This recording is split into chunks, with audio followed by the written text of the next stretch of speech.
요새답게 만든 특별한 존재가 있습니다. 숙종 당시에 건설되기 시작한 돈대입니다. 대체 어떤 이유로 돈대는 강화도에 자리를 잡은 것일까요? 돈대 비밀을 찾아 나섰습니다.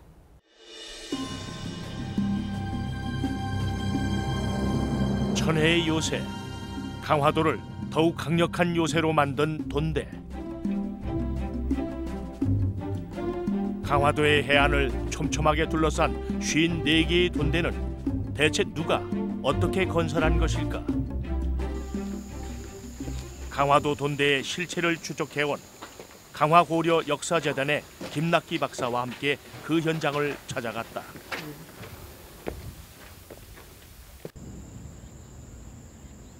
강화도에서 가장 거센 여마를 마주한 손돌목 돈대. 돈대 존재 이유는 무엇일까? 여기서 이제 밖을 충분히 관찰하면서 신호를 보낼 수가 있기 때문에, 확인할 수가 있기 때문에, 그 다음에 또 하나는 군인들이 상주하면서 전투를 치를 수 있는 공간입니다. 그러니까 이런 식의 공간이 이렇게 섬 전체를 둘러싸고 있는 곳은 전 세계 어디에도 없는 대단히 그 가치가 높은, 연구하는 사람들, 학자들이 상당한 정도의 그 가치를 평가하고 있는 이제 그런 곳이라고 할 수 있겠습니다. 다목적 요새인 돈대는 첫째, 적을 관측하고, 둘째, 접근하는 적을 공격할 수 있어야 한다. 망루나 봉수대가 관측과 연락을 했다면 돈대는 한 걸음 더 나아간 요새인 것이다. 1층은 성체로 불리는 성벽이 있고 2층에는 담장인 여장으로 이루어져 있다. 1층에 이제 포좌가 세 문이 이렇게 있고, 그 다음에 위에 이제 성첩, 여장이 이렇게 쭉 둘러져 있는데, 개인 화기, 활이나 조총과 같은 개인 화기를 통해서 이제 전투를 수행할 수 있는 그런 공간입니다. 그래서 이 성첩이 수비병을 일종의 보호하는 그런 역할과 함께 이 틈을 통해서 사격이나 뭐 활을 쏜다라든가 이런 식의 이제 전투를 가능하게 할 수 있게 하는 곳이고요. 1층에는 대포 같은 대형 화기를 쏘는 포좌가 있고 2층에는 개인 화기를 쏘는 구멍인 총안이 만들어져 있었다. 54개의 돈대에는 2~3명의 군사들이 배치돼 있었다.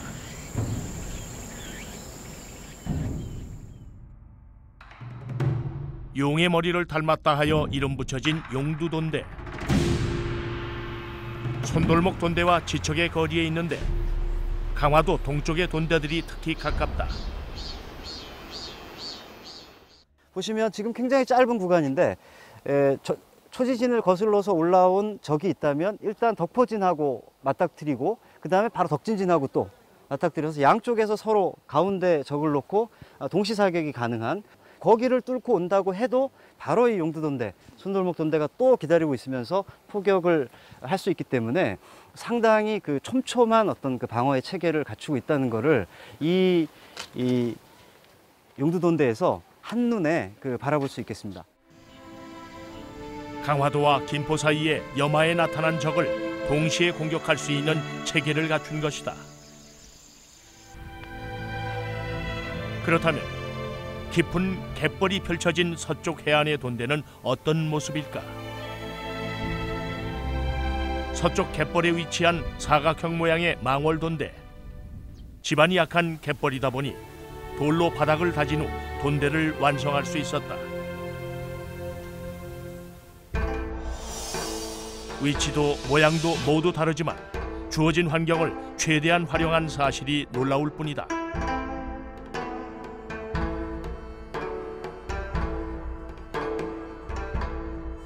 역사의 신비에 쌓인 돈대.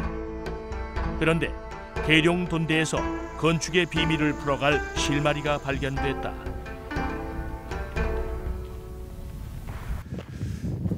예, 지금 성벽 좌측 하단 쪽에 이렇게 일단에 명문이 남아 있어요. 누가 이 계룡돈대를 쌓았는지 그 쌓은 주체가 나와 있어서 이 돈대 연구할 때 꽤 의미가 있죠. 글자가 16글자가 남아 있는데요. 강희 18년 4월 날짜는 공란이고요. 1. 경상도 군이 어영 이렇게 적혀 있죠. 강희 18년은 1679년으로 경상도 군위에서 올라온 어영군이 쌓았다는 것이다. 수많은 돈대에서 찾아낸 명문에서 돈대 축조의 진실이 서서히 그 모습을 드러냈다. 숙종 당시 돈대 축성의 책임자는 병조판서인 김석주. 그는 숙종의 명령으로 강화도를 조사하고 돈대 공사를 총지휘했다. 돈대 건축 보고서가 실린 비변사 등록. 각도에서 온 승군 8,000명이 40일 동안 일했고 어영군 4,000여 명도 투입됐다. 석수 400명을 포함하여 15,000여 명이 투입된 대공사였다. 결국 강화도에 돈대를 쌓는다는 것은 그 국가에서 뭔가 목적하에 대규모 토목 공사를 일으켰다는 거죠. 그런 의미에서 볼 때 이 강화도 돈대 축성 공사는 뭐 작게 뭐 강화도의 어떤 방어를 위해서 쌓은 거다, 쌓은 공사다, 돈대를 쌓은 공사다, 이거보다는 국가 사업이었다라고 해석을 해도 무리가 없을 것 같아요. 대다수 복원된 강화도의 돈대 중에서 옛 모습을 그대로 간직하고 있는 미루지 돈대. 이곳에 돈대 건축에 또 다른 비밀이 숨어 있다.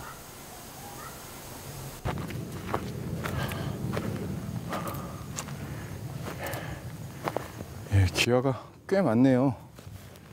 보시면 여기도 한 군데다 모아놨네. 미루지 돈대 안에서 발견한 기와 파편들. 대체 왜 돈대 안에 조선시대의 기와가 남아있는 것일까? 기와니까 아마 돈사, 그러니까 이 돈대를 지키던 동군들의 숙소라든지 혹은 무기를 보관하던 곳을 돈사라고 하는데, 이건 이제 암기와거든요.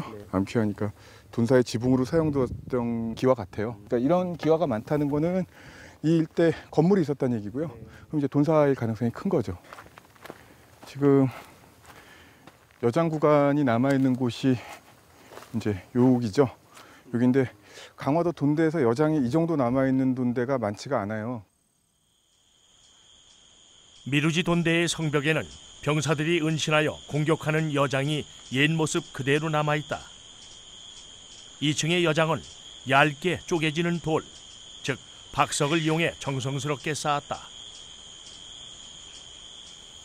강화도 돈대만의 특징은 본체와 여장을 다른 돌을 사용했다는 거죠. 그러니까 본체는 만이산에서 채취한 화강석을 주로 사용을 하고, 여장을 위해서 보통 다른 그 성벽 같은 경우는 여장 같은 경우는 일반 막돌로 써요. 다듬은 돌이라든지 화강석을 쓰는데, 강화도 같은 경우는 이제 매음도에서 채취한 박석을 썼는데, 근데 아무래도 좀 축조가 빠르고 간편했을 것 같아요. 큰 돌을 쌓는 것.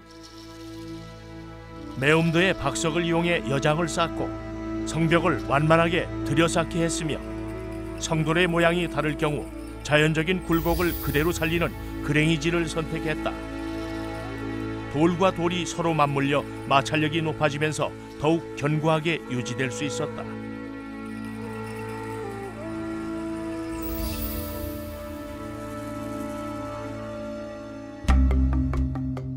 그런데 여장에 사용된 박석은 어디서 왔을까?